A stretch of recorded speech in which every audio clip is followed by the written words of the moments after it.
This edition of the Ridley Report is brought to you by nhliberty.org. Dave Ridley signing in from Keene, New Hampshire. It's sign waving season here, and this is, I assume, a local family here holding signs for Barack Obama, who, of course, I don't personally support. I'm standing here with, who am I standing here with? With Matthew. Okay, Matthew from New Hampshire, or? I'm from Massachusetts. Okay, that's all right. I've been to Massachusetts.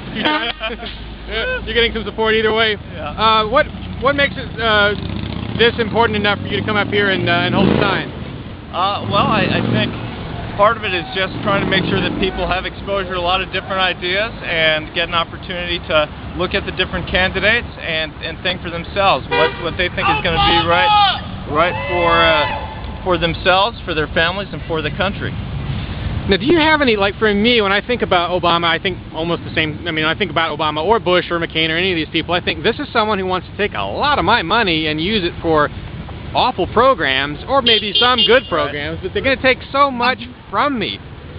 What did you think about Ron Paul's candidacy when he was promising to try and reduce the size of the federal government? Well, I think that it's a question of, do you reduce the size of the federal government and still try to connect with the rest of the world? And I think from my perspective, you have to be able to do both. And sometimes the reductions that you're looking for are going to cost us more in the long term. So you have to try to find the balance between doing something that is going to reduce the burden on people and also try to give the most opportunity that it can give over time.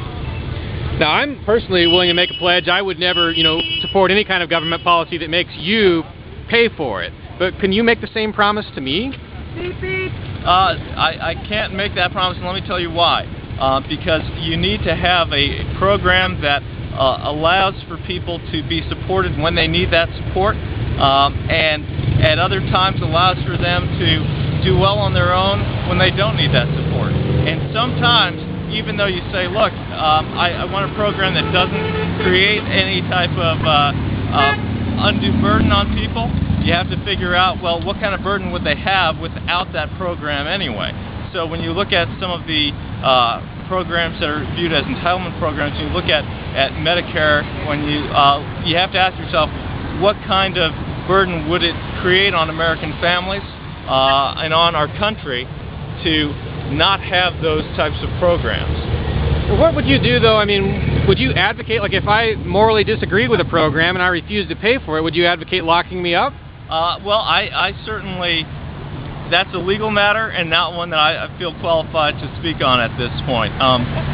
So I'd have to give that some thought. The gun in the room. What the law? The one I'll never aim at you, but it's well, I'm not one for aiming guns personally. And I think that there are probably different occasions for that are appropriate, but not at people. That's my view. All right. Well, Matthew, I really appreciate you being willing to answer some relatively tough questions there, and wish you the best personally, even if I disagree with you politically. I wish you the best as well. All right. Thanks, Matthew. All right. This edition of the Ridley Report is brought to you by the New Hampshire Liberty Alliance at nhliberty.org. Now, if you were to go over to the State House in New Hampshire and say, nhliberty.org, well, lots and lots of nhliberty.org members would hear you because they're all over the place at the State House. You can't swing a fist without hitting one of them. I hope you'll join them at nhliberty.org. Or maybe I should say, I hope you'll join us because I am a member. nhliberty.org